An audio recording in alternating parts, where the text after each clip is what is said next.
Yeah, so we basically break it down.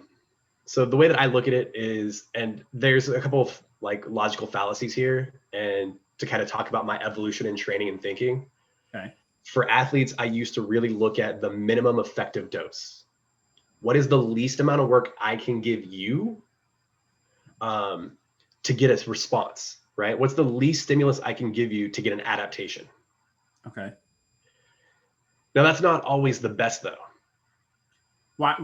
So explain that again. So you're saying the least amount of stimulus I can give you to get. So you're saying what's the least? Are you saying the least damaging thing that I could do to you to get an effect, or the least amount of work? What do you? Both. Okay. So let's take a squat. Okay. Um, I generally like to program for people, for beginners, 3 sets of 5 reps for a squat. Okay. If you're focusing on getting strong. Now you could probably do 2 sets of 5 and get stronger. If you do 3 sets of 5, you'll probably get a little bit stronger, a little bit faster. Okay.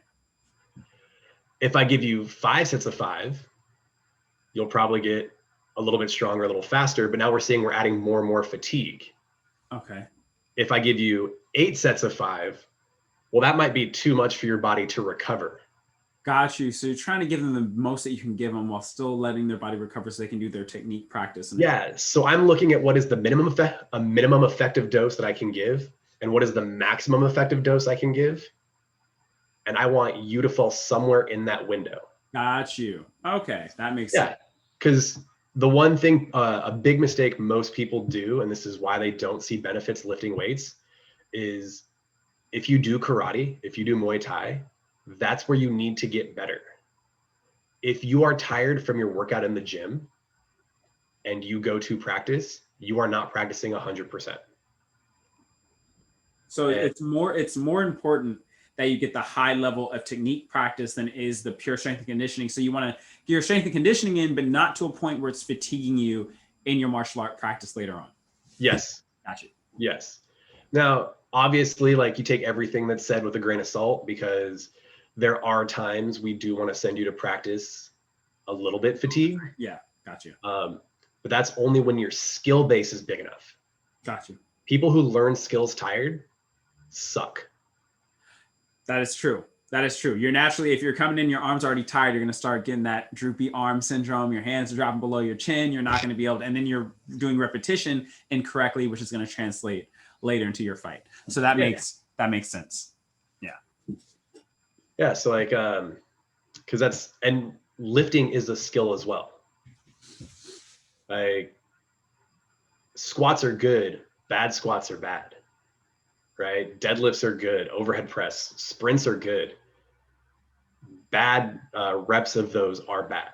Are bad. Got you. And so it goes very much both ways, in that when I'm personally working with an athlete, if you're in fight camp, you are coming out of most of your practice, especially early on, right? Early on in the fight camp, you are leaving so many of your practices exhausted.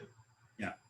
If you come to me, I have to look at that and go, okay, what can we do to get a response? But he needs to recover for practice tomorrow. You know, this is actually something, this reminds me of something I heard that TJ Dillashaw does. Obviously, he had a little extra help as well. Yeah, but, in the recovery department, especially. Yeah. But from what I understand, when he was training, every morning, his strength and conditioning coach would have him check his pulse. I think it was his pulse. And pretty much they check his heartbeat before and after, and they get where he should be regularly. And pretty much if he was over a certain point, it's like, nah, your body's freaking out. No training today. So that's how he chose his rest days. He didn't have a set rest day.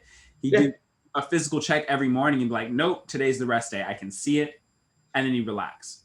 Yeah. So you can look at really, like, and one of the things I want to do when I establish a program in Monterey is having a science background, is I'm looking to establish data for each person. Okay. Here are the data points we are working from. Here is what your 40-yard dash is. Here is what your broad jump is. If these aren't improving, our lifts don't matter. Here's what your resting heart rate is. A simple test you can do, and this actually works for just general stress, is your heart rate is variable throughout the day. Okay. Your heart rate is variable with your breath. I didn't know that. When you breathe in, your heart rate will tick up. When you exhale, your heart rate slows down. Okay. If you are not stressed, that stays normal. If you are extra stressed, and this is one of the ways we like you on your own could kind of manage your fatigue through like a tough camp. If you don't see that variability, that's showing a sign that you're not recovering and your body's stressed.